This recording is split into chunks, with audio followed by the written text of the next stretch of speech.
And we are live on Oz Property Investor. We're bringing the big names, and we have the big Oz 150K portfolio income passive fund. I just messed it up, but it is a huge session tonight. Because we're negatively geared, heavily negatively geared. So, and with all these tax changes, we just need to really sort of think about, but also I suppose the holding costs. So we're going to talk about the 3 stages of property investing, and then what are we doing about it next? What is our next property move, and how does that impact you? But finally, we'll wrap off. What is that? What is that? And then we about structures. So individual versus person name. We won't talk too much about necessarily about, but stay tuned because that'll have implications to you. How are you going, Joe? What's happening? Mate, I'm bloody excited. I'm excited. About 13 months ago, we set off on a journey. And we said, 14, Sorry, that's why I have you. You're my detail man. You tell me the details that I forget. 14 months ago, we started a portfolio and we said, you know what we should do? We have our own 2 portfolios, that we have ourselves personally. But what happens if we just shared building a property portfolio to $150,000 of passive income? What would that actually look like? And I'm excited for this session, mate, because we're 14 months in and we've hit some really good goals. I'm very proud of what we've achieved.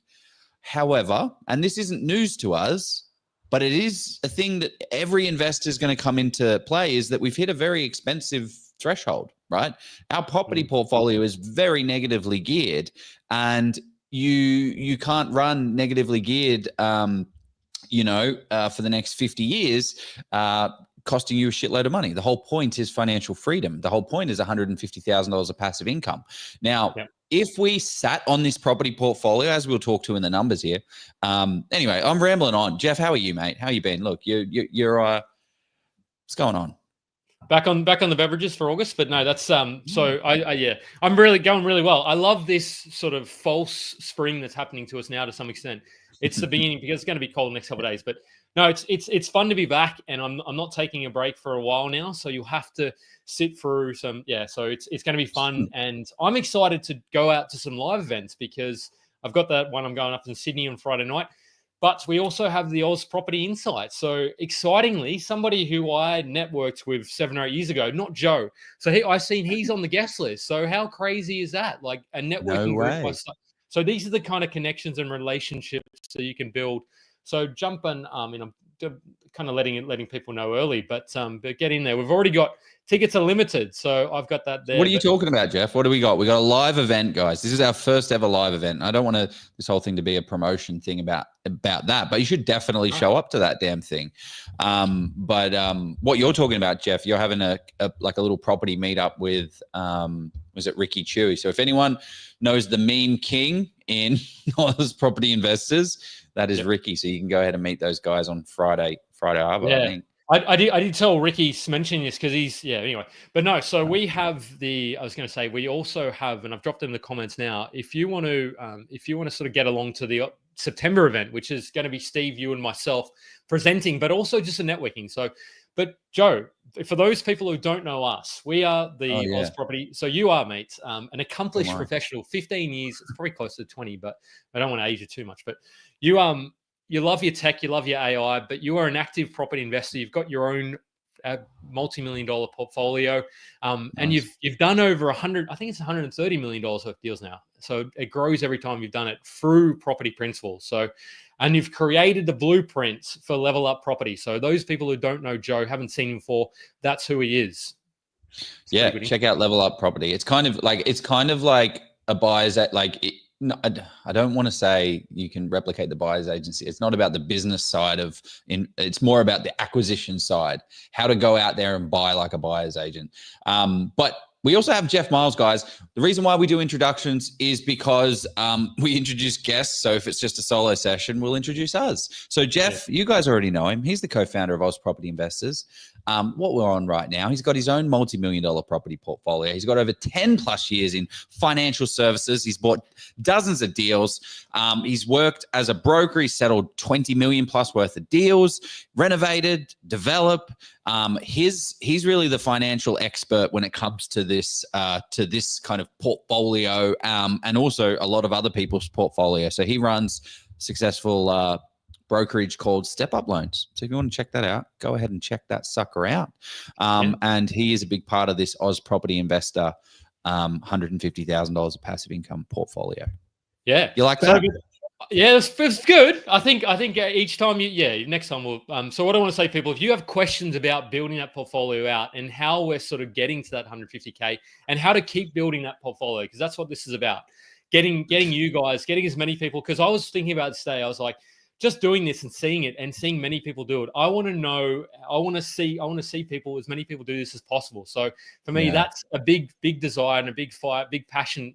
Puts a fire in my belly, and that's why if we get as many people, if you come to that live event in September, I'll sort of challenge you first. If you want to be held accountable, come up to me and say hello at that event.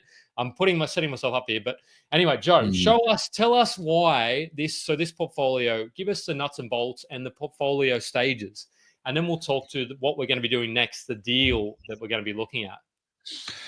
Okay, here it is. I got a little slideshow. This is, a little slideshow. Nice one. You like the slideshow? Yeah, you don't really. So people that are listening on the podcast, don't get too excited about the slideshow. I do want everyone to check us out on YouTube, but I don't think for this episode, you really need to be on the slideshow. But this was the question Jef and I asked ourselves over a couple of beers. Why don't we build a $150,000 passive income portfolio? So essentially, the way it works from a strategy side of point of view, we got Joe and Jef over here. It's what we had to look at was where we are right now. What assets, resources, liabilities, what things have we got here? And where do we want to end up? So then we needed to figure out a time frame. What is the time frame for that bridge for where we are and where we want to end up? How long is it going to take us to get there?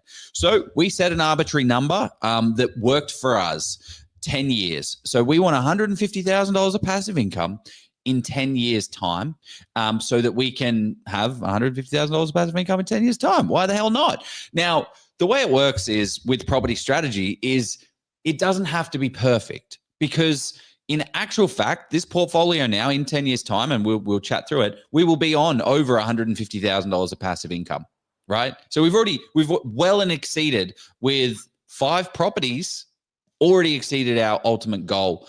And this is where I think that a lot of people get stuck. They get so stuck in, oh my gosh, this thing needs to be lined up perfect. This needs to be lined up perfect. I want to buy this one and then this one and then this one and then this one.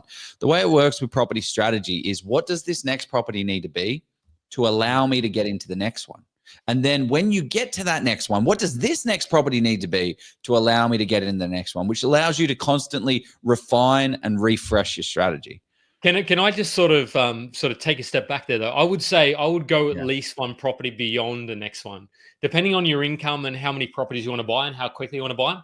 If you want to buy 5 properties in 13 months and you've got decent income, yes. But I would feel that you'd need to kind of map it out and sort of plan the structures piece. We've decided to go into structures for the sole purpose that this is a joint portfolio that we've both contributed to. So, but if you're the individual out there starting a journey, you might need a little bit more planning. But at the same time, I do agree with Joe. You do actually, because I see so many people day in, day out, they just say, oh, I could buy in Ballarat, or I could buy in Shepparton, or I could go and buy up in Townsville. Or what about Adelaide? Has Adelaide still got steam? So it's really that action that we even sort of spoke about this with other people as well. Level Up, we sort of said, okay, well, where was that? Where was the property in West Melbourne in the cycle? Was it in Hashtag? And we sort of said, well, okay, well, it was actually for us, it was transitioning into a warm spot. So that's where, and tune into our sessions on that, because we've talked about hot spots and not spots many times. So jump onto old videos. But that's kind of what there'll be stuff on YouTube. Stuff on YouTube, YouTube for that. But yeah, it is a good point. You do need a future forecast, but like when you're taking a steady Eddie approach over 10 years, you don't need to know the next 10 exact steps, right? Because every time you make a purchase, you'll reassess the portfolio. So I guess what I wanted to do is break it down simply. Property investing has 3 stages. It has the accumulation stage, it has the consolidation phase, and then it has the cash flow phase. And this is typically, if we're seeing a more aggressive approach, the kind of time frames that you will see people are acquiring their assets. Now, don't get me wrong. If you're saying, well, my accumulation phase has lasted 10 years, that's absolutely fine. That's no stress at all. Like, Great, that's worked. These are just some more aggressive numbers. Now, for us, our accumulation phase has actually only taken, well, it's not over yet. The other thing to mention actually with these 3 phases. So actually, what would you, Jef, can you break down, well, I'll break down the accumulation, and then Jef, can you break down the consolidation phase and what that kind of means? Because this is the phase that we are now stepping into for our portfolio. So I think we might step back, but we'll see. We'll straddle both the accumulation and consolidation. But go on, explain the accumulation, Joe. Tell us all about it. So the accumulation phase is all about buying, like finding the properties, right? It's building the asset base that's going to get you to your ultimate goal. So it's about accumulating the types of properties that you can go out there to buy. Now, I'm not saying every single property that you buy needs to have value add potential, but as you'll start to see, this consolidation phase with value add potential deals really helps us to keep pushing the portfolio forward and keep growing. So accumulation is really, it's pretty much getting to a point at which the banks then say no to you, or getting close to the bank saying, no more lending. We're not going to lend you any more property, and we're not going to lend you any more debt. So that's kind of where you get stuck. But what will happen is, again, we have cash and equity, borrowing ability and serviceability, and cash flow. There will be points where you've got 1 or 2 properties and the bank is saying no. This might just mean you need to wait 2 years or 3 years or something for that borrowing ability to increase as your income increases and your serviceability increases, but your accumulation phase may not be over. I don't want to complicate this too much, but I hope that is making sense. Jump in the comments saying, yes, this is crystal clear. Joe, you are looking good tonight. But consolidation, Jef.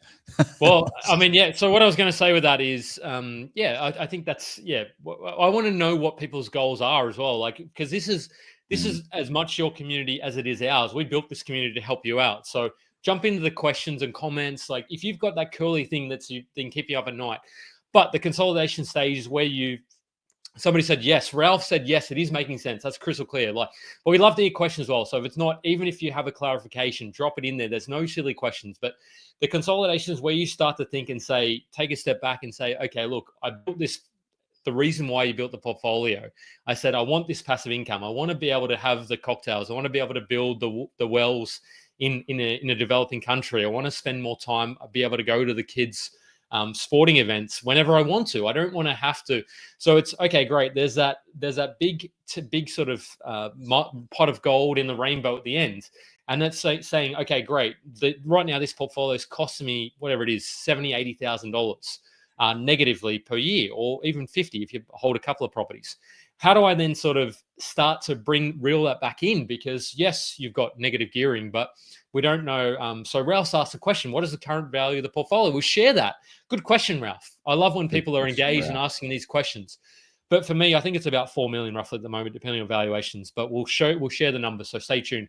But it's then about saying, okay, well, what are those sort of cash cows that I can add into that portfolio, such as granny flats, such as maybe a subdivision, and maybe that might be. So stay tuned. We'll unpack what that subdivision looks like. But it's then saying increasing the cash flow and decreasing how much it's out of pocket for you as well. So there's a couple of ways you can do that. As I said, granny flats, maybe commercial. Too early for commercial and consolidation, I feel. Others may disagree, but that's okay.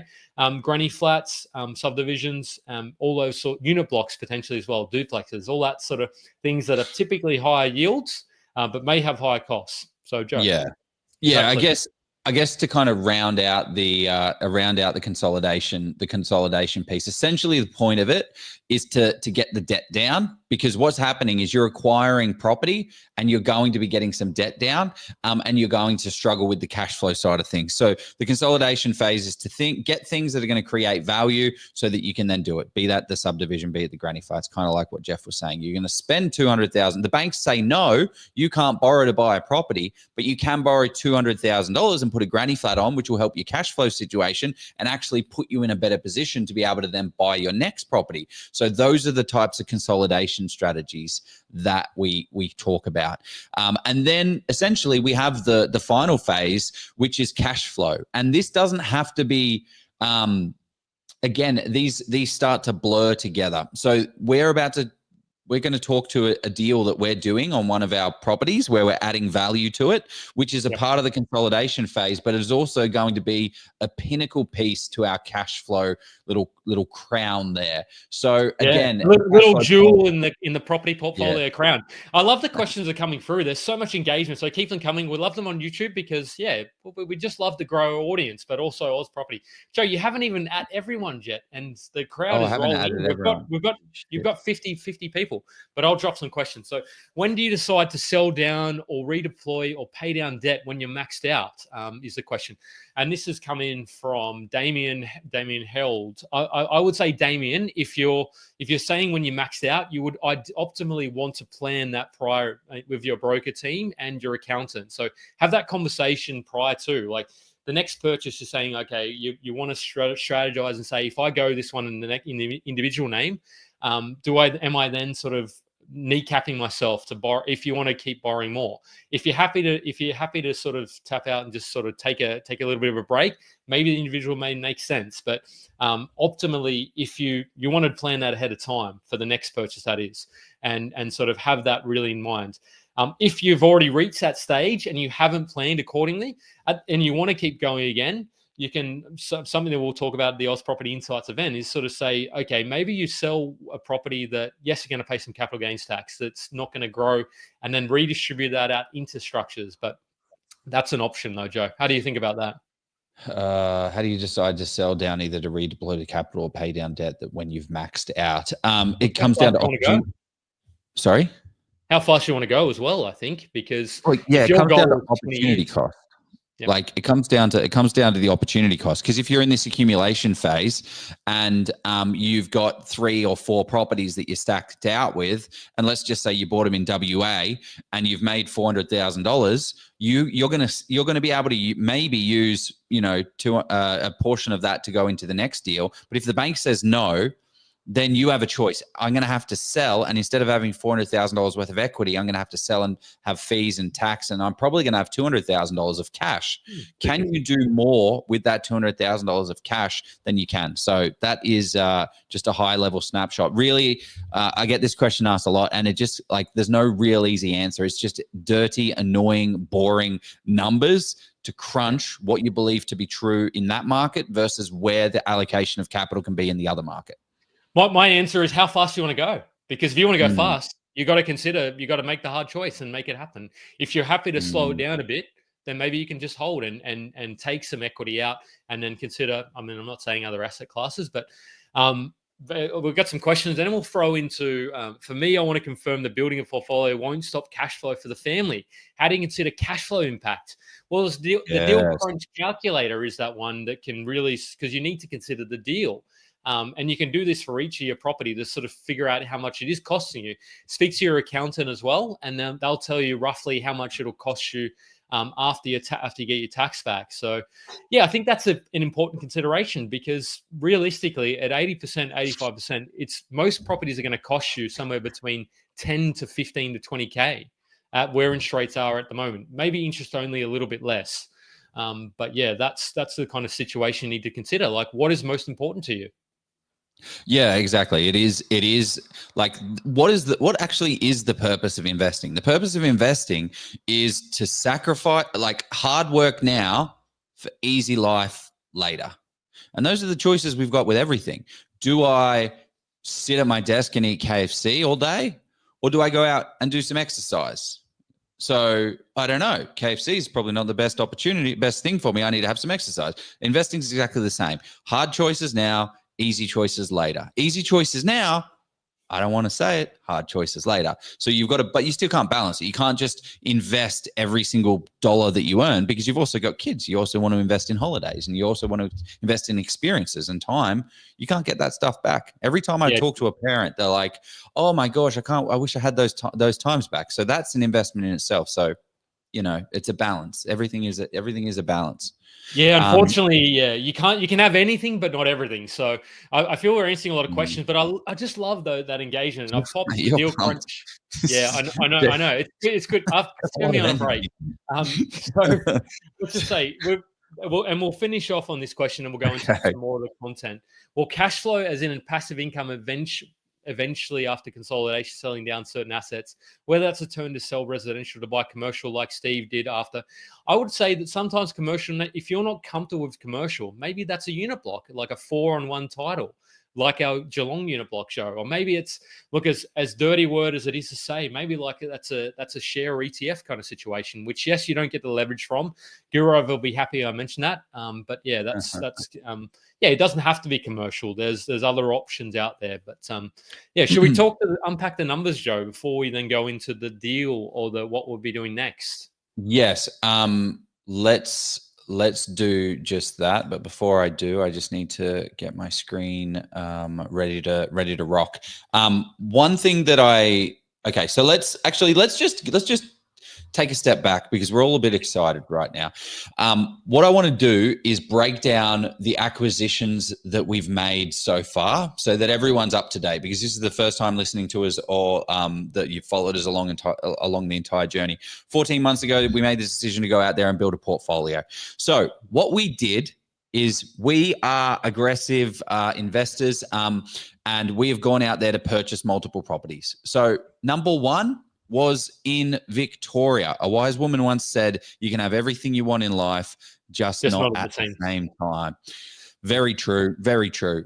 Okay. Victoria purchase. We bought a property for $606,000, and all we did was a light renovation and put a wall up, and that property is now worth $660,000. So we spent like $10,000, put a wall up, now got $660,000. So that has given us $54,000 of equity, right?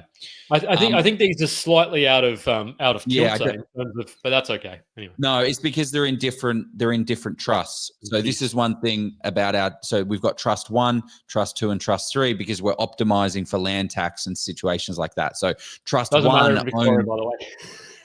Oh, it's very true. Yeah. Not financial. Okay. So property number one, 606,000 is now worth 660. Go us, go team. I reckon it's probably worth a little bit more, but I haven't updated it recently. Number two, we then purchased another property that was a 2-bed, 1-bath property on 800 square meters. This is called our Townsville subdivision. And we're going to be talking in detail about what this subdivision looks like and what this means. So stay tuned for that. $435,000. I looked at the valuation today.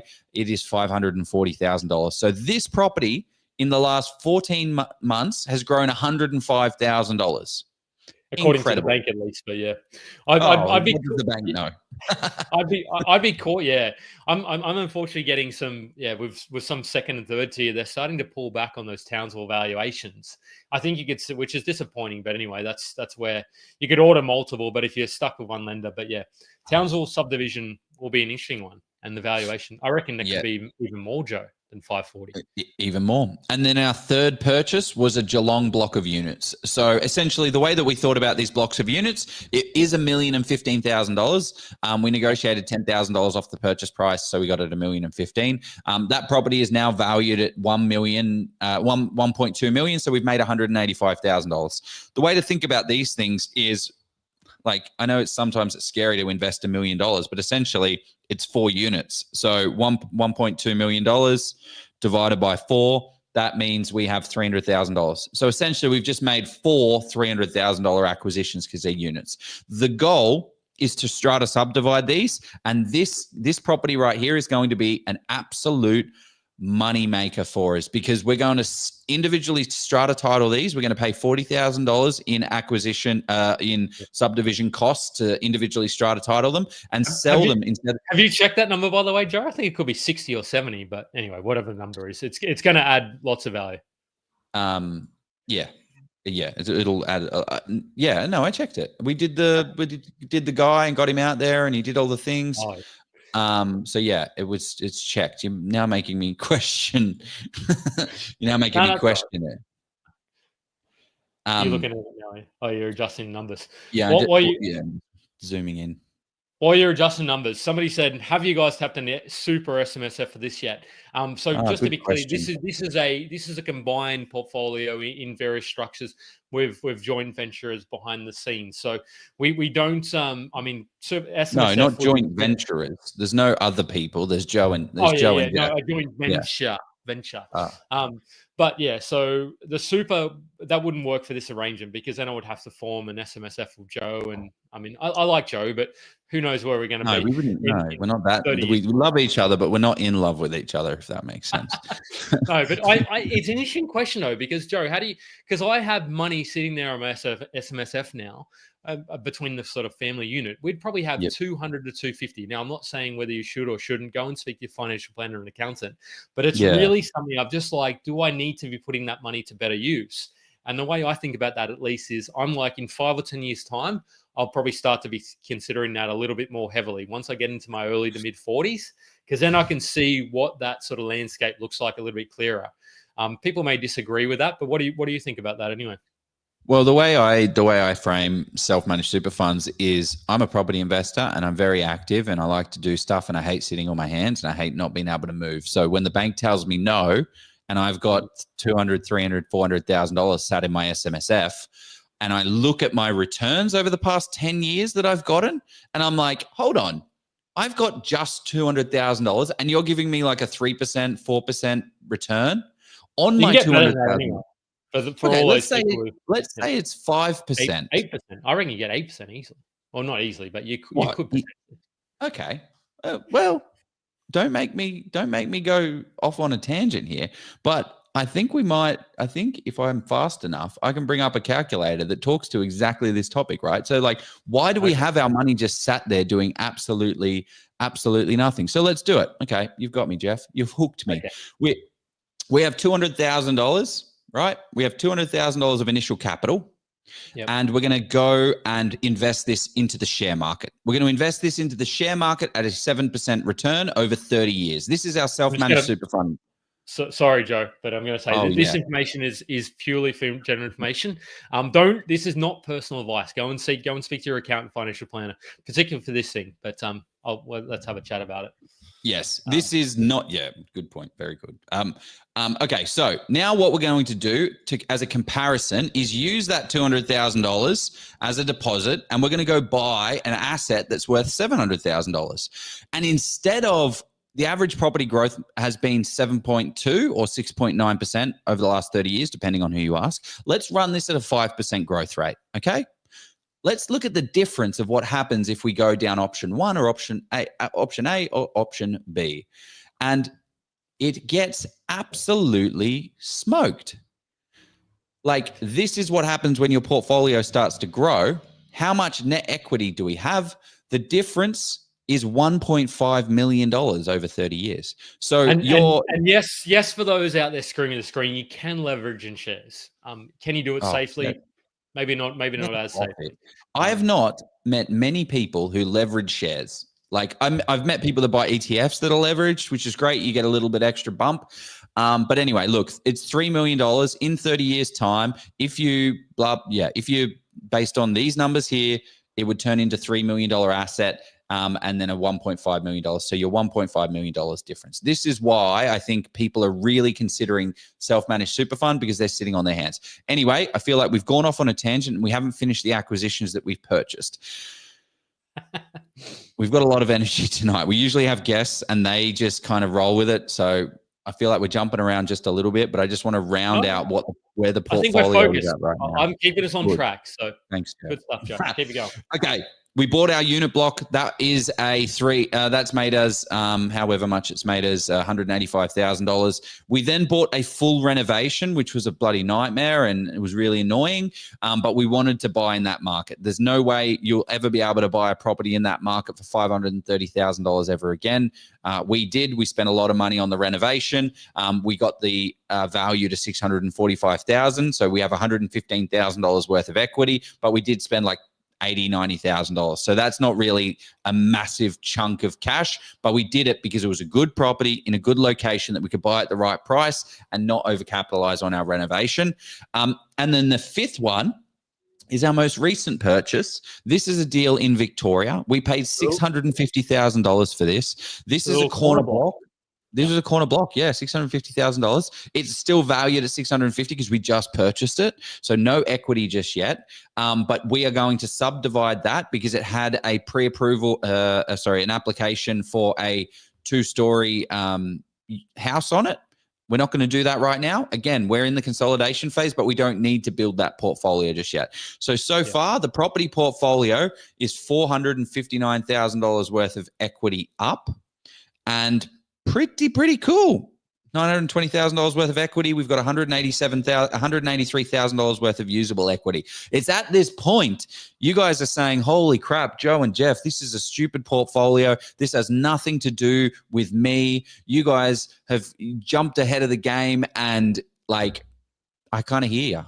Like when we started this portfolio, when we had 1, 2, 3 purchases, it felt really real and attainable. So the goal here is to, one, build $150,000 of passive income, but also create content that people are going to enjoy. So if we have our own portfolio, this is not an overnight success. This is us working our asses off over the past 10, 15 years, building our own portfolios to be able to afford to do this kind of stuff. So I just wanted to put that caveat on that, because I understand this is not what everyone can do.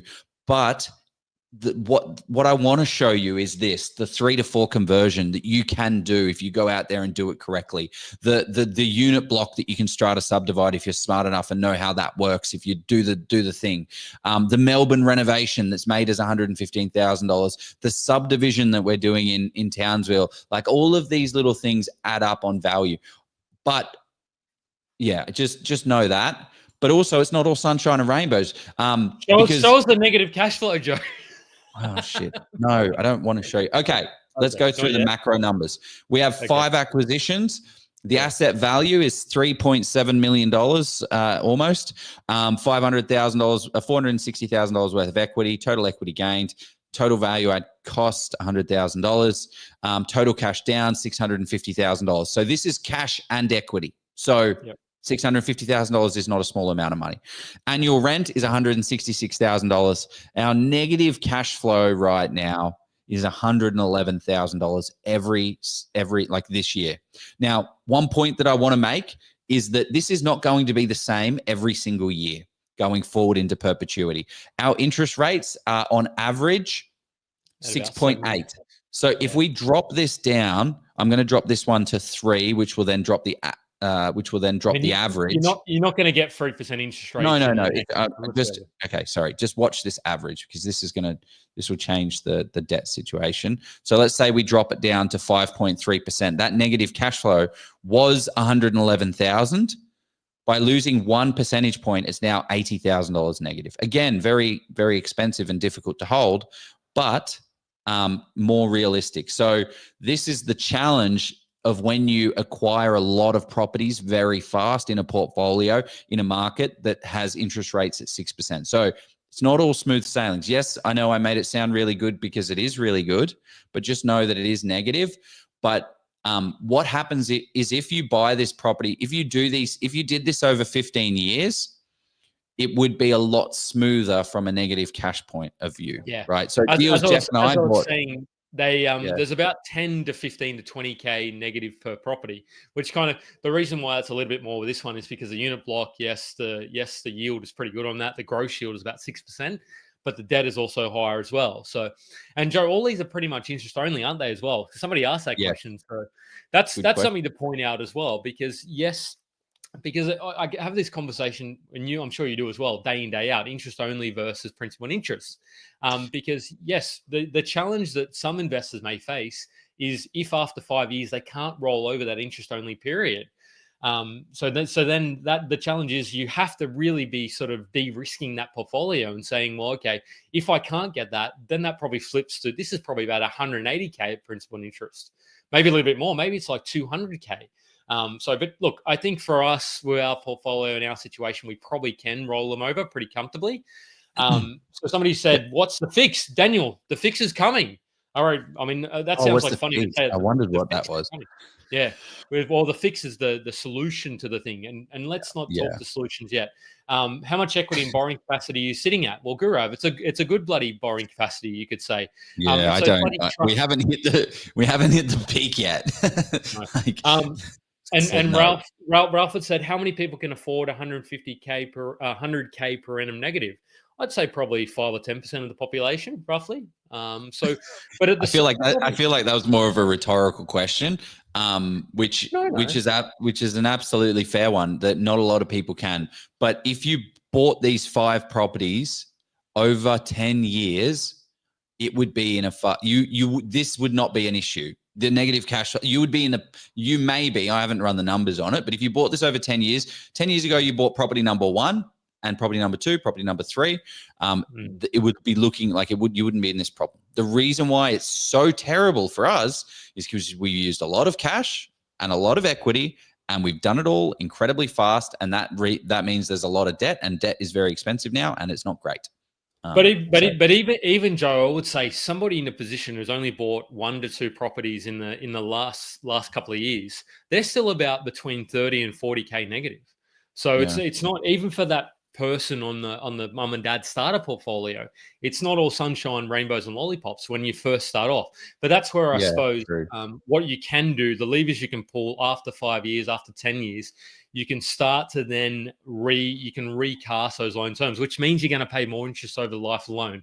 I don't want to sugarcoat that and say, but you can then also pull equity and start to reduce the holding cost of that as well if it's interest only. So there's many ways, and that's what Joe's talking to there. He's alluding to saying if you're smoothing that over 5 or 10 years, 15 years even, you start to say, okay, look, maybe if you can run at 20 to 30 to 40K, you may still be able to have those family holidays. Elijah's asked a great question, and Nathan said, looks like fun. Well done, guys. It is a lot of fun. It's scary and maybe not that scary, but yeah, a little bit scary. How do you psychologically prepare to hold that much debt? To me, Elijah, it's a number. I know that sounds really funny, but to me, it's like, well, what are my incomings? What are my outgoings? Achievable in 10 years. 100% it's achievable in 10 years, Gurav. We've had Kelly G on the show. She did it in 5 years. She built that portfolio over that. Yes, at lower interest rates, but she's still holding it. We've had Marsa on the show. We've had Gurav. You did it on that time as well, mate. Gurav. Gurav's questioning the thing that he's done. Yeah. I love that. No, that's funny. So it is. Could you do it in 2 or 3 years? That you could do it over 5 to 6 years now, I'd say. Yeah. But Joe, should we talk to the solution? No, not yet. Yeah, just before, I guess the point that I want to make here is that time frame. So I want to talk to the time frame because I think that's a very important question to note. So our time frame is 10 years. That's the time frame in which we want to do this thing. So there's a couple of, so what do we do in 10 years time? So let's just roll this portfolio out in 10 years time. Joe and Jef, what are you going to do with it? So essentially, I'll share my screen real quick, and you can see we've got the acquisitions. So property number 1, property number 2, 3, 4, 5, and ignore property number 6 right now because that's coming. You get excited. This is it. So if we bought these properties for $660,000, and on average it grows at 6% capital growth, which in Australia the average is 6.9% to 7.2. This property in 10 years' time would be worth $1,181,000, right? So bought for 660, it's now worth 1,189,000. And this is the golden nugget. This is the light bulb moment that I hope a couple of people have from here, is because the in-between doesn't matter. Now, the in-between, okay, it doesn't matter. The in-between does matter. The in-between now and then, you need to be able to survive to hold these things. But I'll show you why this is so valuable and important. But what am I paying now? Like, what did I pay now? What is it worth in the future? And then, so yes, it's gone from 540 at 6%. Now, the unit block, I don't believe is going to grow at the same rate. But in all fairness, we're going to do a subdivision, sell off the debt anyway. But yeah, I've just undershot that at 4% rather than 6% because cash flowing assets typically don't perform as well. So we've bought in for $3.695 million, and in 10 years' time, it'll be worth $6,244,000. And you're like, okay, cool. Well, why does that matter, Joe? I don't really, they're like, that's cool. That's big numbers. Thank you. But what of it? And let me just bring up my what of it. Sorry, Jef, if you could just fill the silence with something productive. No, that's good. So Tim said, interesting to note, you put 2 properties performance in this in trust. Was there any particular reason? I would imagine it was because of pigeon pairing the sort of strategy side of things. And the interesting thing that you can do with trusts and is where you can start to, particularly with the unit block, and this could become quite important down the line, and is a bit of a nugget for some people, is you can start to you can move some of those funds to, and speak to your accountant as well. You can distribute rather than move. So speak to your accountant on this to make sure you're understanding the tax implications and all that. You can potentially move around some of those funds to then sort of ensure that they are sort of looking to pay for themselves. Now, in this situation, yes, it's that 100. But that's where I suppose you want to consider the asset you're putting into those trusts as well. The other thing is, and Jez sort of says, be a little bit cautious with commercial. And that unit block, you could argue, might be considered commercial. It's not, but some people might argue that. So for asset protection as well, just for the risk potentially, that's another reason you may want to consider. Speak to your accountant on that for liability reasons, of course. But Joe, you got your thing ready? I got my whole point. Okay, so the way it is, we have goals in our life, and our goal is $150,000 of passive income. Our portfolio, if we decided to sell it, is worth $6 million. So this is option. In 10 years' time? In 10 years' time, our portfolio at those rates that I just spoke about will be worth $6,244,000. The debt that we have is $3,247,000. Once we sell down the portfolio, pay our capital gains tax, pay our sales agents fees, we will be left with $2.4 million. So this is option number 1 for investing in a 6.5% returning portfolio, maybe a commercial asset, maybe this new asset that we're actually buying into. Maybe we don't sell it, maybe we just keep it. But option number 1 is sell the entire portfolio in 10 years, capitalize that. We can then have $157,000 of passive income. Why? Because the portfolio is $6 million. The debt is $3 million. After tax, we're left with $2.4 million tax-free after 10 years. Not tax-free, sorry. You got to pay tax on that. So still got to pay tax on that income. I don't want to say. This is where some planning definitely comes in. Speak to the accountant around how you actually plan that most efficiently. And I think, unfortunately, there is going to be a bucket load of tax paid if you're starting to liquidate things as well. Somebody said before expenses. Gee, good old Gurav. He's on fire tonight. Loves it, mate. I keep telling him to start Oz share investors and I'll join. But no, so Joe, what I was going to say is let's talk to that deal, because we're at 42 minutes in. I want to sort of whet people's appetites on the trust versus individual. So if you have questions, make sure you stay tuned on that. That's not going to be a huge segment. Go to our Oz Property Insights event in September for that. But Joe, tell us about this deal that we've got coming up and what we're going to do next, because I think we sort of went loggerheads a little bit on this one, but I think you may have won me over, and given that you're chipping in a bit of funds as well, it helps. Yes. Well, the way it works is money solves a lot of problems. Yeah. Doesn't it? Just before we do, so Bradford Jury has said, did you require commercial lending for the unit block? It's typically 4 or more units. Or were you able to keep it? So Bradford, no, you can actually keep it in with some lenders. So even a Big 4 bank, you can do if you have CBA. That's who our lender is. I was going to keep it there, but no, CBA. Okay, right. It is CBA. So you can do most of the Big 4. You can do 3 on 1 title at the moment. CBA does 4. Look, there's a couple of second-tier lenders that will do them as residential as well. And I think this one, CBA. This one went to CBA.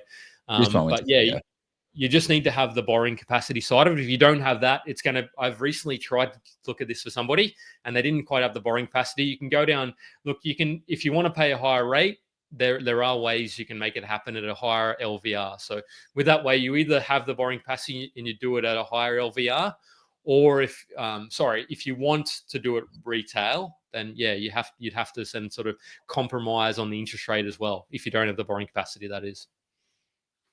Yep, 100%. Great answer to that. Great question.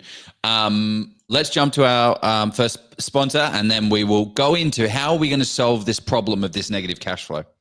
He said a savior would come, one who could see value where others saw fear, a buyer's agent who could turn data into destiny. Behold, Joe Tucker, an award-winning buyer's agent of Property Principal. Whoa, what is this? Next thing you're going to see is driving off in our Lamborghinis, throwing cash about.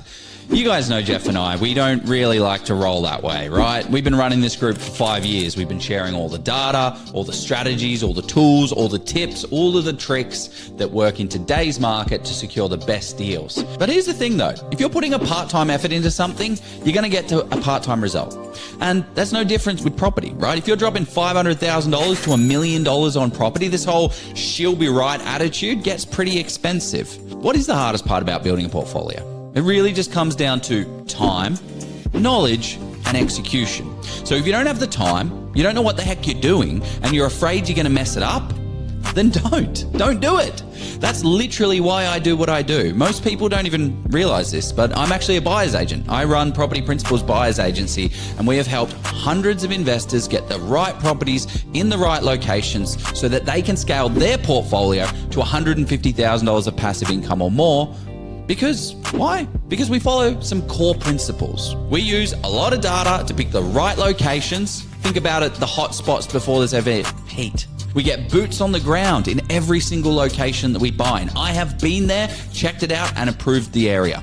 And we only buy in areas, and we only buy properties that we would want in our own portfolios. And that's how, in 2024, last year, we got a 21% growth across all of our client purchases, when the national average was 4.7%. For instance, Matt and Tina, a young couple, they bought 3 properties with us. They've built over $768,000 worth of equity, and they're still working full time. No dream selling here, but I tell you what, they're going to have a killer retirement. Phil, he's a young kid. He's just bought his first property with us. He's now on to his third, which is super exciting. He bought the first one, $595,000. That is now worth $770,000. He did a great little renovation up front. It's now grown $175,000. That's nearly 30% growth in under a year and a half. So it does take a little bit of time. Gosh, it does get there. Mandeep, 11 months ago, we got him early into the Victoria market, and that property's grown from $555,000 to $610,000 in under 12 months with plenty of runway to go. Yes, we've had some big wins, but it's not an overnight get-rich-quick scheme. This whole property game is about smart, strategic decisions done well and taking the action. So I'm not here to sell you the dreams, but if you're ready, book in a discovery call. We can chat about what your next move is and if we can actually help. Let's do it.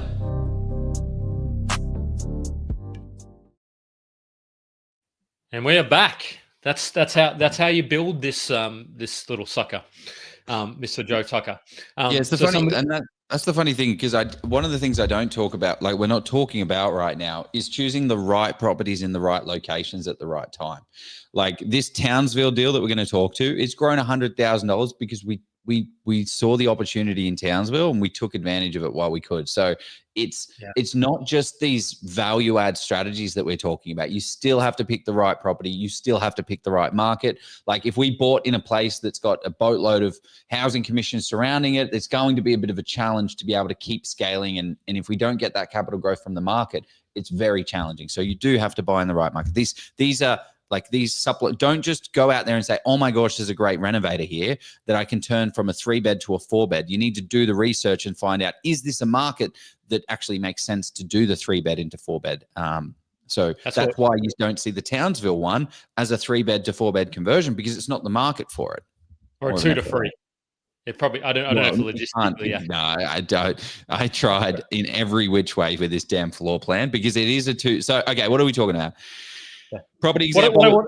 What I want to say, so Shane said, do you have the benefit to procure off market for these assets? And it's a very interesting question though, Shane, because I think a couple of them, 1 or 2 of them were off market. One was on market. It was a deal that you buy the deals that you buy for people, Joe. So we buy dude, so this deal right here, and I don't want to name names.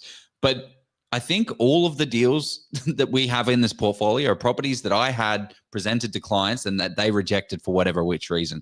The main reason for this property that I'm presenting to you right now is because it was a 2-bed, and he's like, well, I don't want a 2-bed, I want a 3-bed. It's like, okay, cool. If you don't buy it, I'll buy it.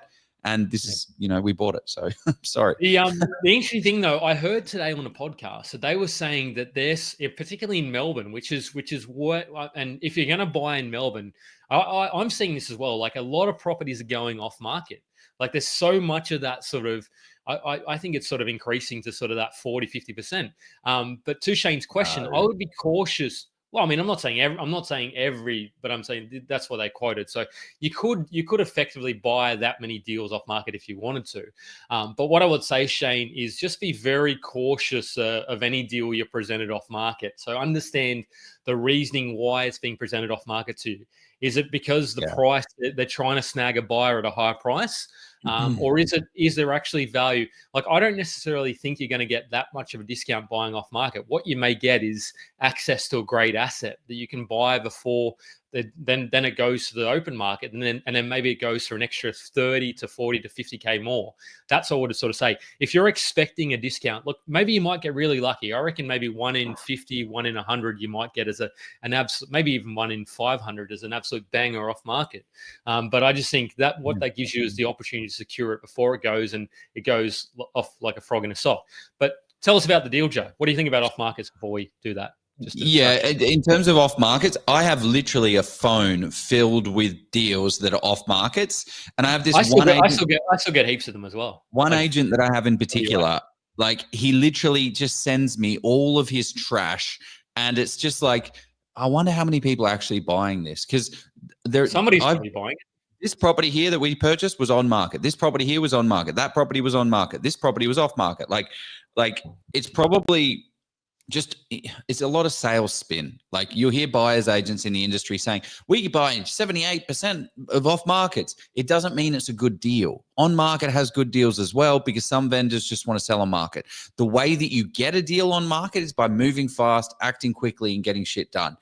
So I would say don't fall for marketing spin, but move fast on a deal. If you found an incredible deal that's on market, go for it, make it happen. Anyway, let's talk to this deal specifically. This is the actual, like, this is what we presented to you guys when we actually purchased this property. So you can see, I don't know why we didn't write subdivision, because it actually had plans for a subdivision. So we wrote granny flat, ugly duckling, renovator. Got to send me the slideshow. Okay, Townsville, here it is. So as you can see here, this property is on here. What we're doing is it's an 880 square meter block. It already had plans for a 1-into-2 subdivision. What are we going to do, guys? We're going to throw a line down the middle, put a fence up, and we're going to subdivide and split off this block. And that's exactly. Should we before, for those in the audience who haven't seen the things on video on YouTube or listened to the podcast, I would just say, why Townsville? This was a purchase that was in, I believe, August or July, August last year, was it? Or maybe even September. One of those. Yeah. Yeah, so let's say it's been at least roughly 12. Yeah, it's been 12 months since we bought this. So, would you buy this deal now? You would have to be. I think if it went to market, it would go for maybe at least mid to high fives. And in this particular location, you may just be starting to say, "Oh, look, that's maybe a little bit too much for that particular deal," because people know that there's value in this kind of deal. Whereas back then, we were able to move in quick and get it done because it was already sort of under wraps. Whereas now people have really cottoned onto that sort of 12 months on. So we're not sort of saying go out and buy Townsville tomorrow. We're not saying not buy it, but just say you need to be really cautious of your comparable sales, because just make sure you're doing that in any market, not just Townsville. Well, look, and I guess that's the point that the client had a bit of a challenge on. Like, there's not a lot of 2-bedroom properties, so comparables were a little bit difficult to stack the deal. So it's not like I'm not just having a go at this guy for not deciding to go with it, but it is something that just needs to come into consideration. Like with assets that are a little bit different. But yes, Townsville is a market that I still see value in. I still think we're going to grow incredibly well.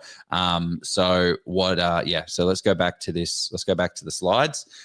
So that was the plan. That's what we set it up to be. We saw the opportunity to subdivide. What are the numbers here? 435,000, 107,000 of cash, $22,000 worth core. So we turned $20,000 into $60,000. That's now changed fundamentally because we're doing a subdivision. So we're keeping the front house. So what were our options? Subdivisions, extra room. So look, this is funny.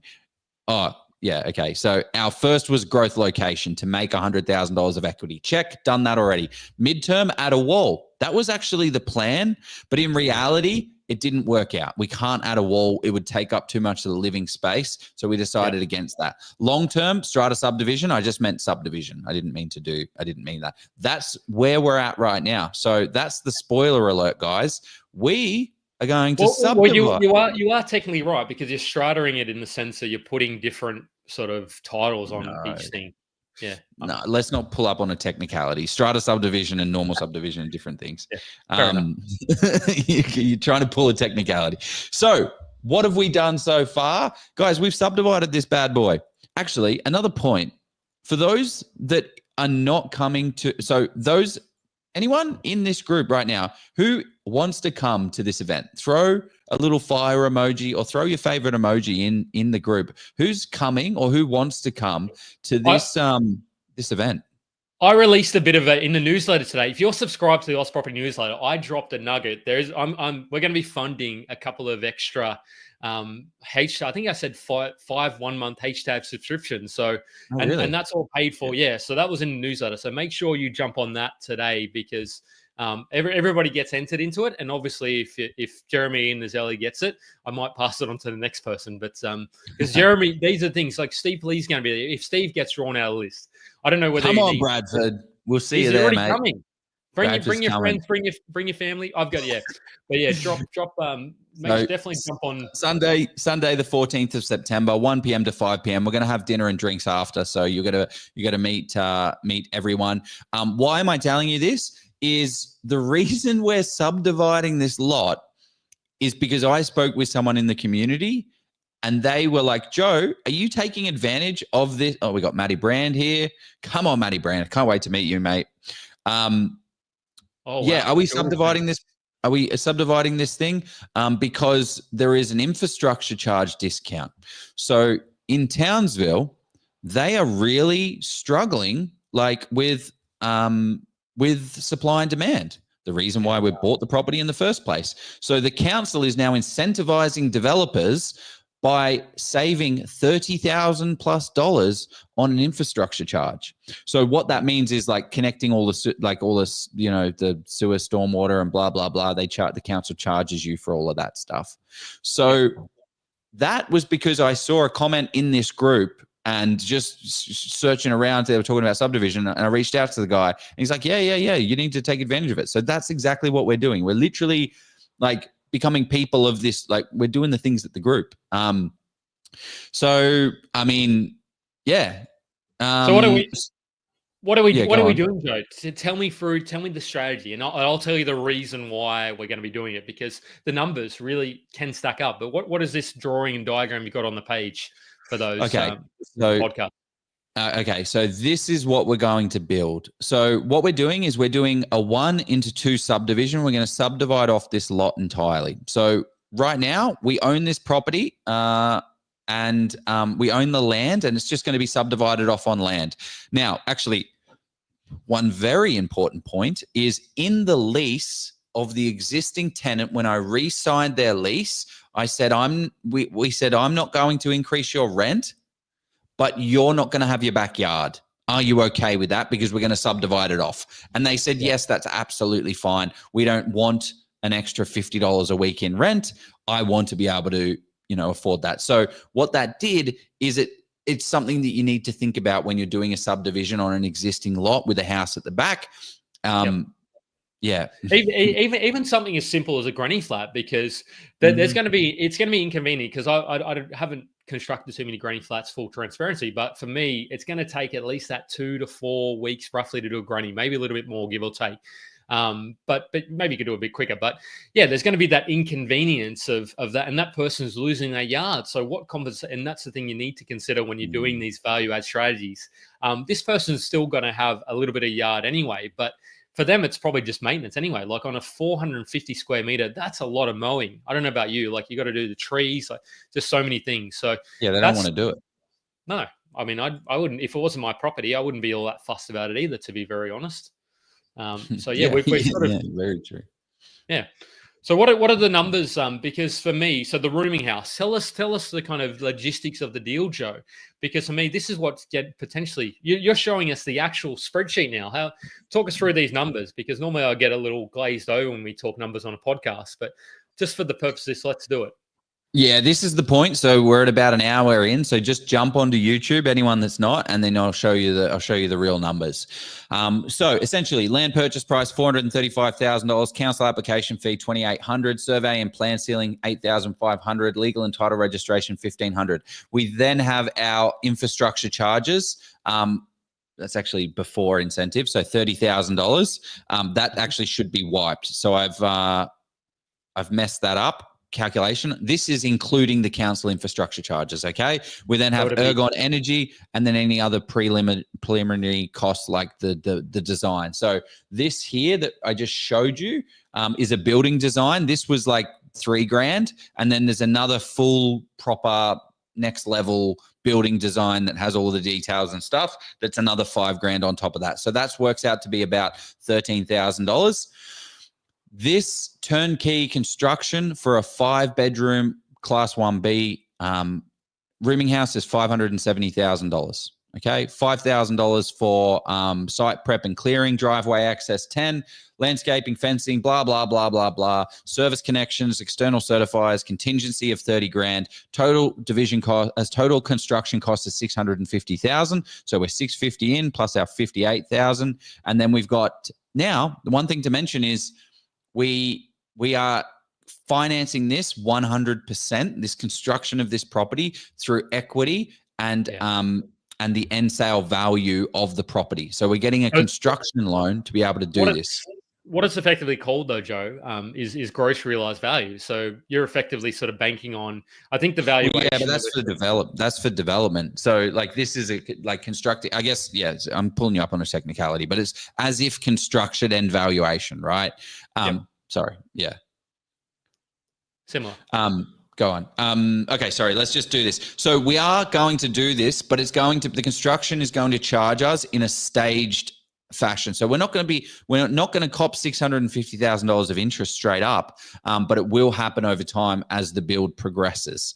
I mean, that's probably something more you can talk on from the finance side of things, Jeff. Typically 4 or 5 stages, maybe 6, depending on whether they're including landscaping. Typically, they won't include landscaping, so usually just a drawdown period stages. So yeah, you're right, and you during the build costs, this will be interest only as well. So you won't be paying. So you can sort of, I mean, we love to do interest only, not advice. Do speak to your broker, accountant, all that. But yeah, interest only then sort of helps. That's the key reason we're able to keep holding this portfolio. And that's a thing that gets me really excited is the end numbers, Joe. Can we look at the end numbers for the end numbers? Subdivision 58,000, construction 650. So total including finance is 1,173,000. Front house is going to be worth about 500,000 because we've taken the backyard. So right now the entire dwelling is worth 540,000. In 12 months' time, I'm kind of factoring in a little bit of capital growth in the market. The front house will be 500, and then the back house with the rooming house on it will be worth a total of $1,550,000, which gives us an equity uplift of $407,000. Yeah. So, I mean, on paper, that sounds fantastic. I'm going to, you know me, I love pointing out the risks and the potential challenges. Yes, you do. Tell me. But yeah, I'm sure people can see. Well, the risk is that, yes, yes, you got a fixed price build contract locked in. At the same time, yes, I mean, there's sometimes I've almost seen fixed build costs almost go out the window to some extent over the last couple of years with COVID, because before, when I was back in broking, like you wouldn't do a construction loan without it being a fixed price, because you're just like, if somebody came to you with a cost plus, you'd be like, the lenders just hate it, they don't like it. Whereas now, and it's settled down a little bit, but to me, there may be a little bit of extra cost in there. That's a potential challenge. But probably the bigger risk is that it runs over time. And that's probably not as big of a risk as long as you're managing, because this is a very active strategy for anybody. Like, having done a few developments, if you're not cracking on, if you're just like, oh yeah, she'll be right. all of a sudden you get some delays. The builder's sort of just not on sort of point, getting things done. You need to have that sort of accountability with them and just checking in, not micromanaging, not saying, oh, how's that wall, how's that screw going in that deck you were talking about? That's ridiculous. But at the same time, you need to say, well, how are we tracking? Like, have that clear project management sort of Gantt chart that I would like to sort of see. And the other risk, I suppose, is that the market does. Joe mentioned capital growth. I said the market could shift a touch, because if this blows out to 18 to 24 months, what happens in that situation?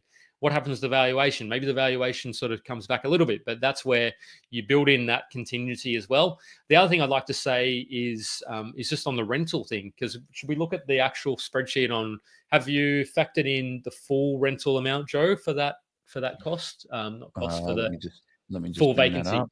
Yeah, because and then people will really start to see where this can be potentially valuable, not potentially valuable, even if it's only at 4 or 5, because this is a five room boarding house, isn't it?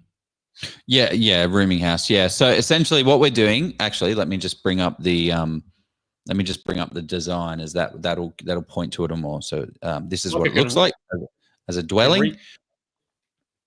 But this is it here. Yeah. So this is the property here. It's got bedroom 1, bedroom 2. Actually, I've got a pen here. Bedroom 1. Now, one thing that you're going to notice is we need to have a disabled bathroom. Actually, one other thing, anyone that's keen will see, like, oh, why is there a step down here? Well, the reason is there's an easement. There's an easement right along here, along the back. Yep. So that's great for access to the waste, but it's also in the way of the development. But we knew that it wouldn't impact the development, because why? We asked town planners, we chatted to the development people, all of that stuff. So there's unit 1. And the way that everyone gets, like, I think people get a little bit too like, oh, it's a rooming house, it's going to be gross and yuck. It's a block of units, essentially. This is just a block of units, and instead of there not being a shared living area, there's a shared common area. So it's exactly like a block of units. So unit 2 is here, unit 3 is down there, unit 4 is down there, unit 5 is down there. Now we have to have one disabled bathroom an area. So you'll see that that's 920 square, like 920 or 940 dimensions, and it allows a wheelchair access and all that good stuff. Any questions on that, Jeff? You want to see? I would, or comments. I would say, though, that it's probably a little bit more involved than a simple unit block, because unit blocks, with this, you need to make sure you got the fire safety, the correct regulations for the state, because you got to make sure if you're not doing that, you run the risk of not only sort of putting people's lives at, well, there's, first of all, you run the risk of not being compliant, but also putting people's lives at risk. So you need to have all the checks and balances that go with go with the situation of owning a rooming house. So Clinton said, do you normally have to discount the rent in the first place during the building stage? 100%. Yeah, because it's somebody's losing their backyard.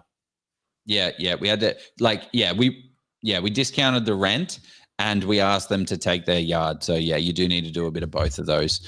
But also, like, you don't need to get your neighbor's consent to developing, right? Like, it's only because they're connected that I have to ask their consent. And they 100% were in their rights to say no. In Queensland at the time, with the legislation as it stands right now, they could say no, and then I would say, okay, get out, because I'm going to get someone that's going to accept it. I'm going to put a fence up right now, and then but they don't care. It's just a backyard. And this is a really good point that I've just realized, is that vendors, buying this property with a larger block of land is more expensive to hold. So I guess don't go out there and buy a 1,500 square meter lot because it can be subdivided, because it's going to be very expensive. And if you're not going to do the subdivision straight away, because it's going to be very expensive to hold that thing. So I guess what I'm trying to say is, if you're going to buy a development site, maybe get it towards the tail end of your portfolio, because holding a 1,500 square meter thing is going to really affect your borrowing ability and your serviceability and your cash flow. So you just need to factor all of these variables in. I don't want to complicate it too much, but it's just It's just a consideration. Okay. Well, that's I suppose the challenge, and that's why how we're saying how to keep building a 150K passive income or how 150K income. I've dropped the word passive because this is definitely not a passive play.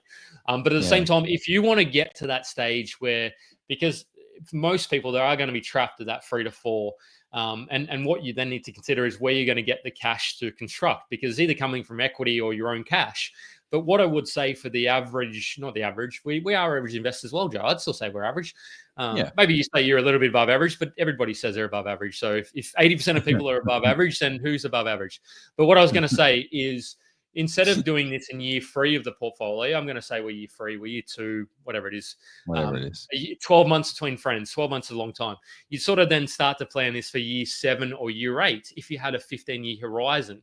And then you'd start to say you've got the cash there, or you consider selling off one of the assets if you didn't have the borrowing capacity. So that's where you can really start to sort of map things out and say, look, I don't have to do this now. And we talk about this all the time. It's like, buy the ability to develop the block. And yes, council regs could change, and then you're freezing that equity for down the track, and whichever way you want to go about it.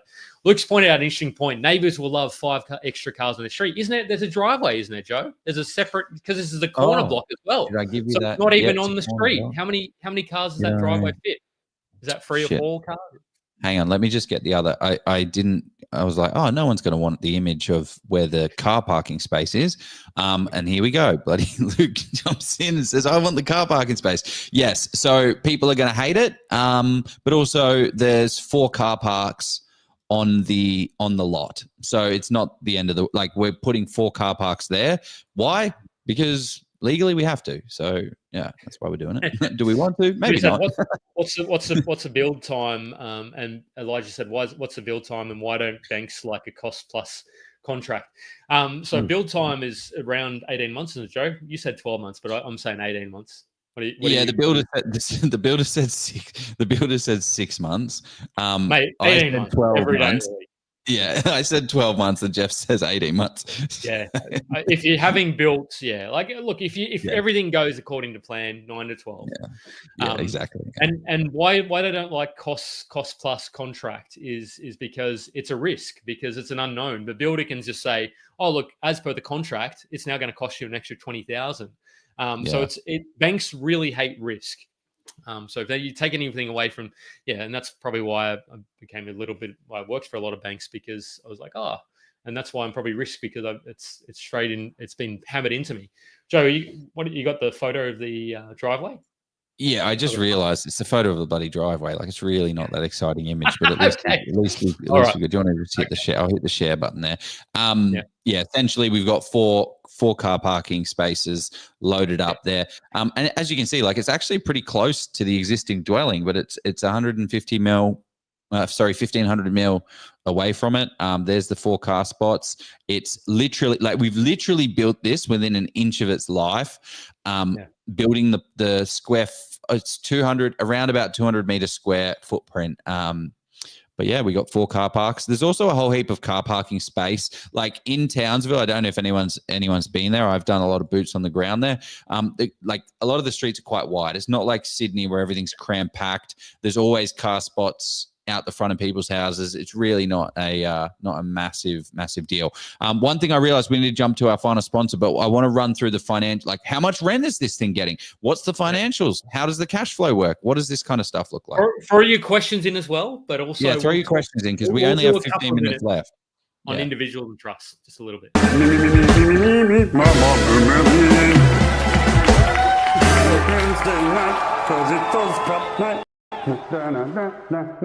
Oh, Jef, I wish there was 3 investing books that covered everything property. Oh, Joe, there is. Steve has 3 books now. That I do, guys. I've got 3 books now. You probably don't even have to follow this group anymore. Just kidding. You want to keep seeing and hearing from me, of course, so stay involved. But in all seriousness, if you want to get the full picture of investing, residential, commercial, and development, these 3 books have you covered for the fundamentals. For OzProp members, here's the best part. I'm giving these books to you for free. Just cover the postage and I'll send them right to your door.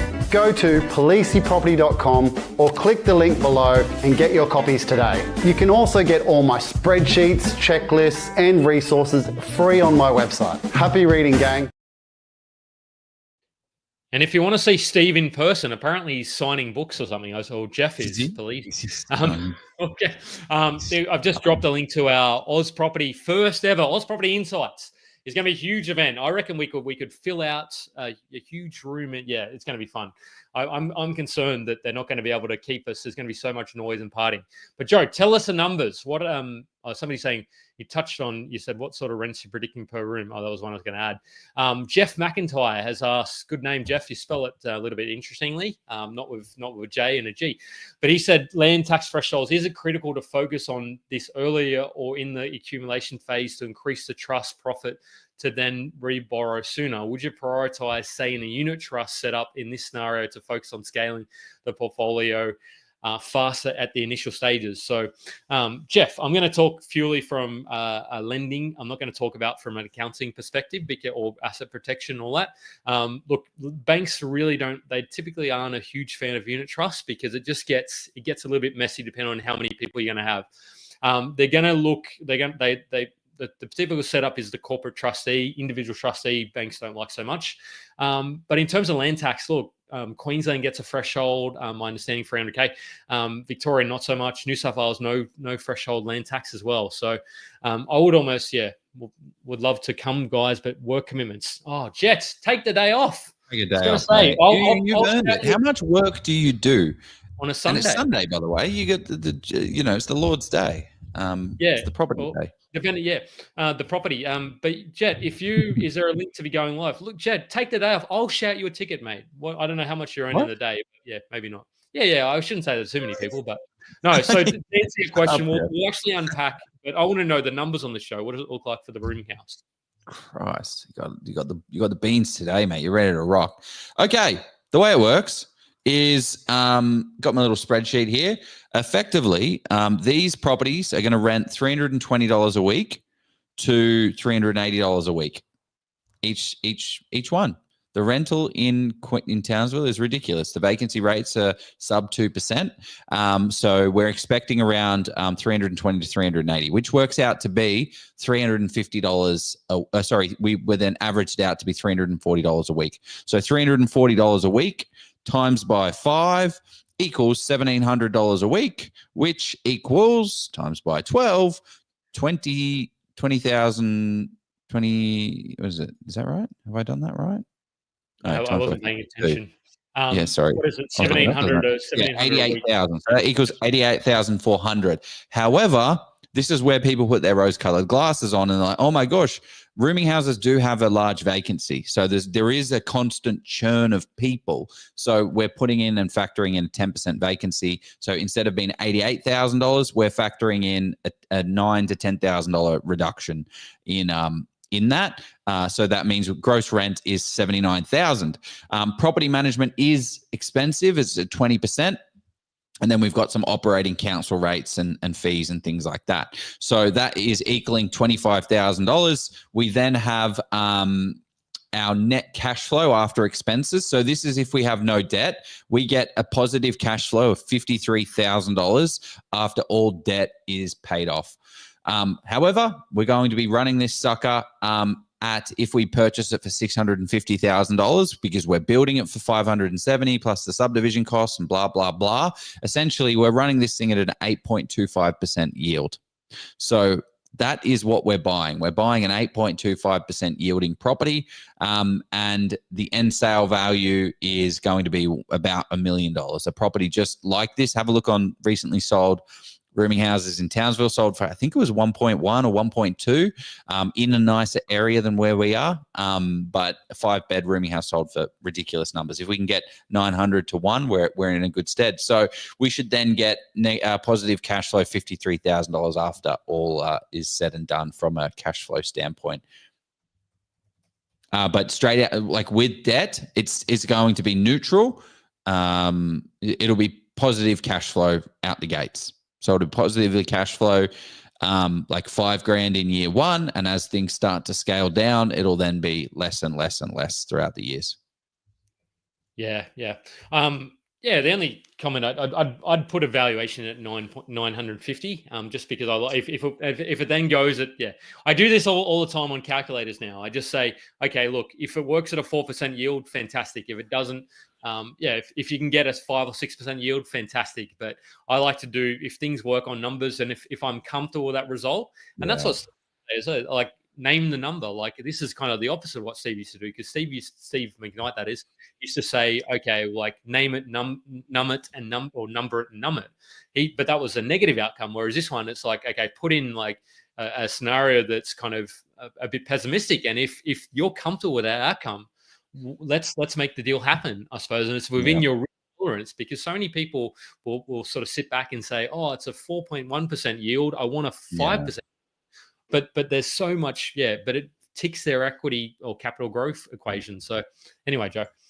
Yeah, well, that's a very good point. That's one of the biggest challenges that I'm seeing right now for investors is their factor. Like, I mean, it's fair enough as well. Like, you put results on the board and it's like, oh my gosh, I bought this property, like this deal right here. We bought this property for $435,000. It's now grown $100,000. So the yield on this was a 5.2%. However, the yield right now, I think we're getting $420 a week rent. Times that by 52 is $21,840. Divided by the value that it is now of $540. That's a 4% yield.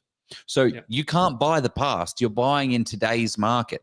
But what you want to be doing is buying in areas that have the capital growth, because that 1% yield, like, that's a massive, like, that's $100,000 of growth. But don't chase yield, chase growth is, I guess.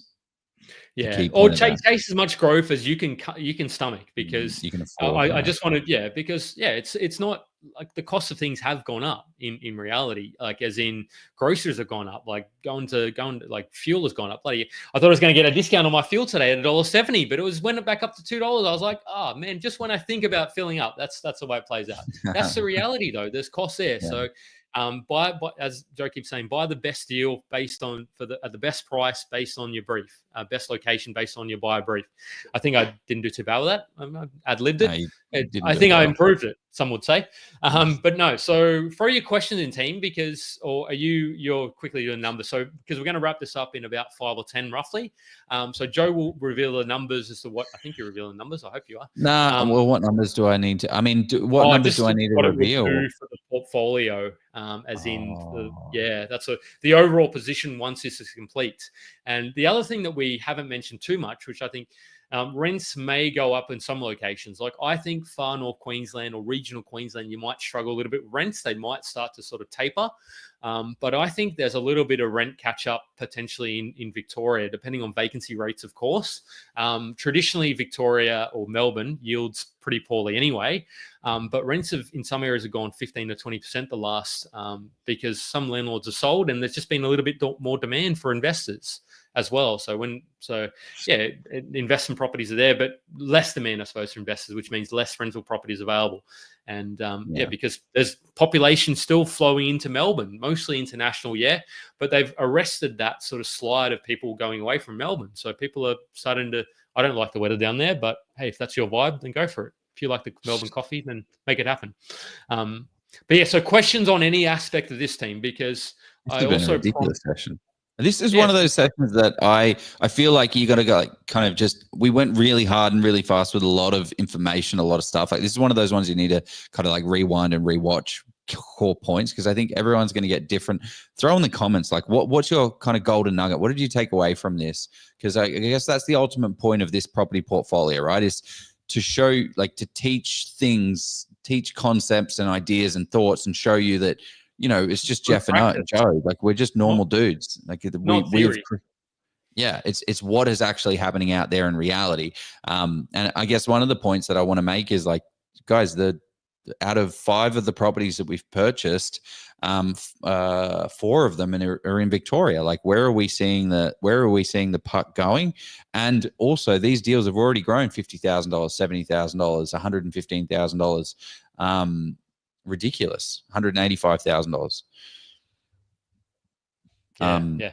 Yeah. And- Anyway, and- so it works out like, I guess in terms of like end cash flow figures now, if we add this deal in, it gives us 220, instead of having $153,000 at the end of the year, we get $223,000. So we've well and truly smashed our ultimate goal. All we need to do now is hold on to the portfolio, drop the cash flow, and that will help us. But the other point to make is the portfolio situation is going to get a lot worse for the next 12 to 18 months as we build this thing out, because there's going to be $25,000 or $30,000 worth of holding costs that we need to afford. So do factor that in when you're going out there and building these assets and doing that stuff. People are asking for the spreadsheet, Joe. I think the spreadsheet is only available. We do have one of the spreadsheets that we do share. That's what I said. Luke said, and we didn't mention that. And I mentioned in our pre-chat, Joe, I said there's going to be this, there'll be some handy depreciation. Yes, there will be, because this is a new asset. So how many? And we're going to hold it for 5 years, and we're going to avoid we're going to get our capital gains tax. No, not capital gains. Our GST component back. So rather than paying 10% GST, we'll get our 5-year holding and not financial advice and blah, blah, blah. But, on that one. But yeah, what I was going to say, so it's a heap of questions come in. What I wanted to say, there's a deal crunch calculator there that will show you some of the insight. So jump on. Yeah, do you want to bring that? Actually, I mean, I'll drop that in the comments for people. So for Andre, do you want to actually bring up that calculator? Do you have that calculator available, Joe, or is that, do we have that somewhere? Yeah, I mean, I got the deal crunch calculator. I mean, this is really. This is not the exact one on that list. This is slightly different. It just says level up instead of property principles. But this is the deal crunch calculator. This allows you to kind of see what your net result is. That's 100% free on that link that Jef just gave you. In the level up course, we give you all of the spreadsheets, all of the tools, all of the resources so that you can go out there and build a passive income of $150,000. So everything that we've just shared, we give you the resources to potentially go out there and do that if you do the things that we. Yeah. So Jez has asked, so what's next after this development? Geez, not giving us any time to. I told Joe we just have to scale it back a little bit. Will you move to the hold phase, or do you see more accumulation? I would like to see a couple more in the accumulation because yes, 150K. Because ultimately I think 5 to 7 years is what realistically it could be done in. But yeah, at the same time, it comes down to how our own sort of how much capital we can tip into this sucker. I think I'm gonna be tipping in some a little bit more, so we'll see how we go. That's actually just on top of that point. It's kind of like this is what will happen to you.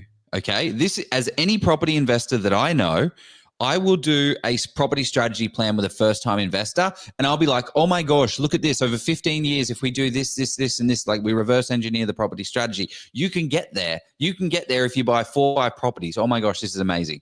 Then in 5 years later, I speak to people that 5 years ago purchased their first property and started implementing the strategy. And it's like, oh, 150,000. That's a stupid number. Why would I want that? I want 200. So your goals constantly change and evolve, which is why your strategy needs to be flexible and change with it. Like, or maybe it even actually downgrades. I mean, unlikely that happens, but at the same time, never seen that. Well, no, sometimes like life happens, though, man. Maybe somebody close to you, something happens to them, and you're just like, hey, look, this bloody 9 to 5 work, this business, whatever you're running at the moment, you say, look, I'm pulling up sums at 100K. And that's more than enough potentially to live my life. And I just want to do what I want to do. So we just never, Elijah's asking us the tough questions. How many properties do you plan to hold before selling off? Geez, he's asking us to predict into it's a good one. I would say. Just while you're saying that, we don't need any more. We've hit our passive in 10 years' time. Our portfolio's debt will be less than the portfolio value. We can sell the entire portfolio down, in 10 years' time, but factoring in very not extravagant capital growth rates.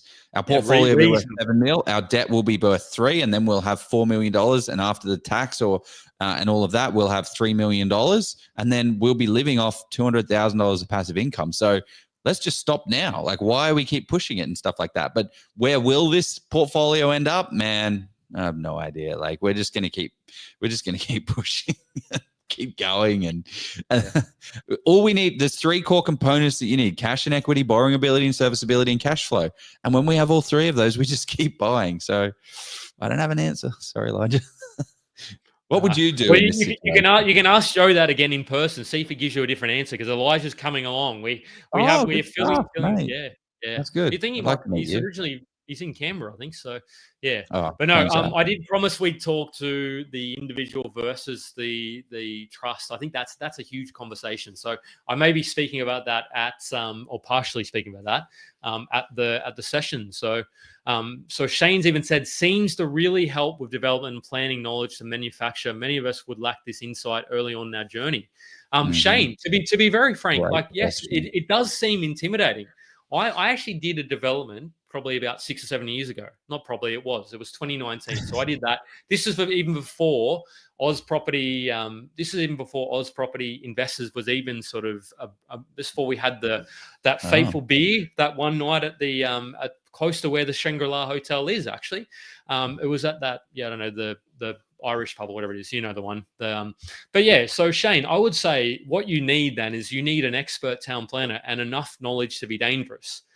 Because you still need to be able to ask and see somebody from who's trying to pull the wool over your eyes, but at the same time, ring up the duty planner and just get the basic sort of understanding as to what that looks like, and then you can then start to have be more fluent in property development, so to speak, and understanding. And maybe it's even a simple subdivision, like cut off the back, and you don't have to go and build a rooming house necessarily.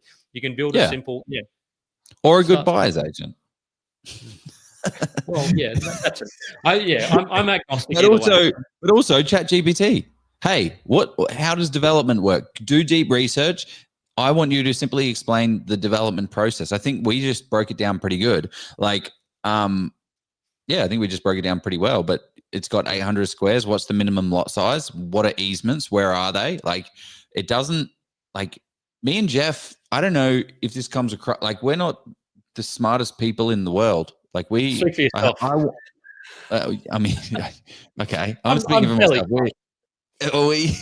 We're not struggle with tripod.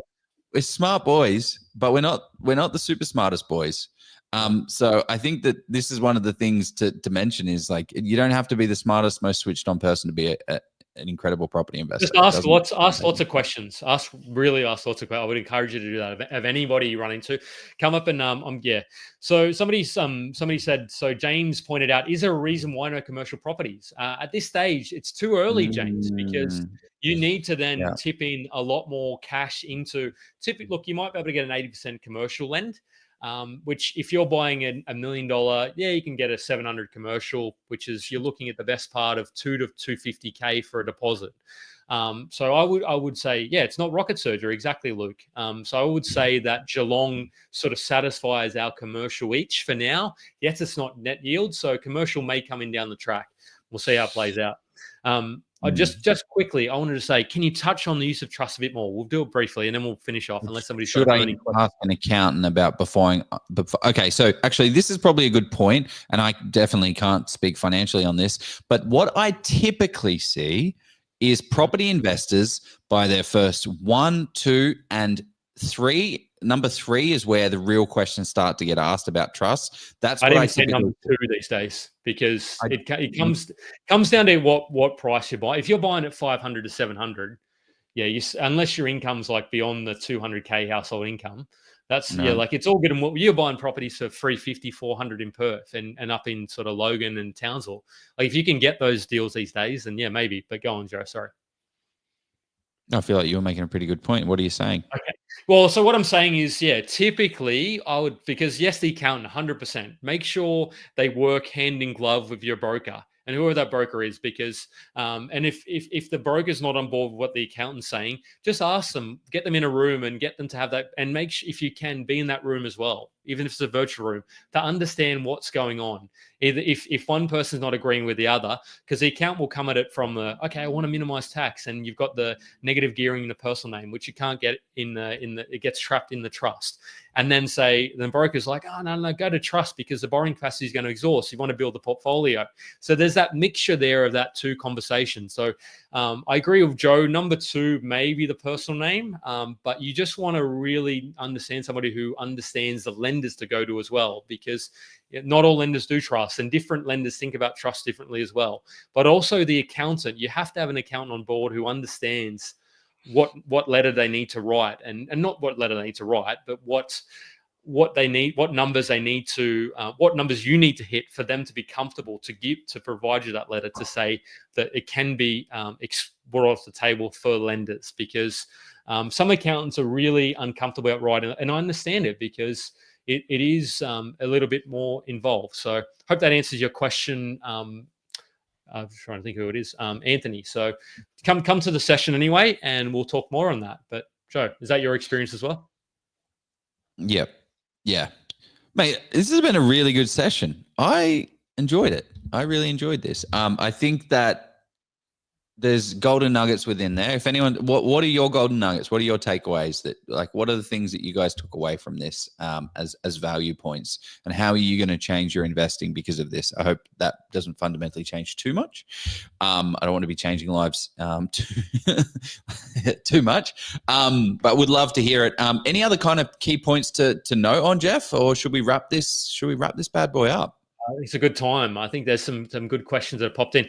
What I wanted to say, if it's a fine line between you are happy to pay land tax versus buying more investment properties in the trust as they become positive, exactly you're saying. It's all like it's hard to get. It's like baking a cake. Like usually, if you put the ingredients in the recipe, that's the cake you will end up getting. Whereas if you kind of deviate from that, so you got to mix. You got to pick the right cake you want to make. If you want to save tax, then maybe the personal name. But if you want to buy more properties, and yes, you pay more tax and have more costs. So it is a balance for sure.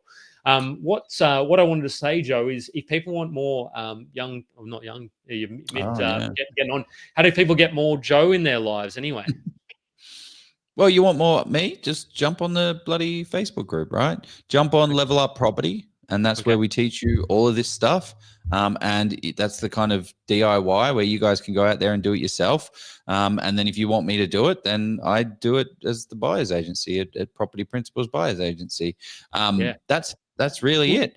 When do you sleep? When do you sleep, Joe?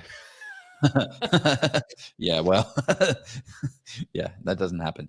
I'm very busy at the moment, but I'm hard life now, easy life in the future. That's what we want. 6 months, exactly, Aiden. Yeah, 100%. Aiden just popped up. 6 months for a rooming house. Your builder's dream, 100%. He's just, I don't know. Well, he said he could do it, but I'll hold him to it. But factor in 12. Like, when you've been around the block a couple of times, you start to realize that, because but that's the annoying thing, because someone would believe that and they would do their numbers at 6 months, but in reality, it's not. People are loving it. No, there's always another section to keep going. Jeff, how do we get? You were talking a whole lot about strategy and structuring and trusts and property and lending. Like, how do people get more Jeff in their life?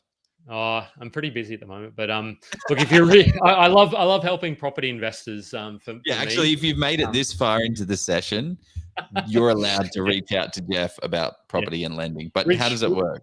Reach out to me. So book a call. So I booked out for the rest of the week, and I do book my times out because I'm only working with 50 or 100 a year. I know that sounds like a lot, but to me, Step Up Loans is where you can find more, book a session, and whether it's in 3 months or 3 years, I'm happy to map that out for you, as in give you that understanding as to what it needs to look like.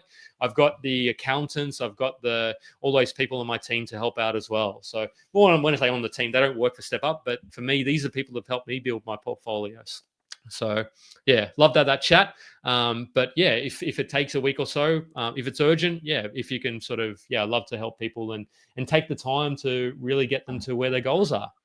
Thanks also, very much. if you're on If you're on YouTube, throw us a comment. If you're on the Spotify app, throw us a little engagement on there and a like and do all that. Give us a 5-star because we're getting close to 50 people. If you've gotten value, share it with your friends and give us that 5-star on Spotify as well, team, because we want to get this message out to as many people as possible.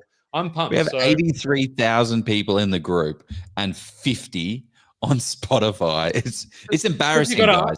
You got to ask for it, Joe. So jump on there. Give us that. Jef doesn't need any more friends, mate. I always love friends, Luke, as long as they're not impacting upon my tan. All right. Thanks, guys. Appreciate it. Thanks for joining. Have a great evening, and we will catch you on the next one. Let's go buy a property. See you later. Or build.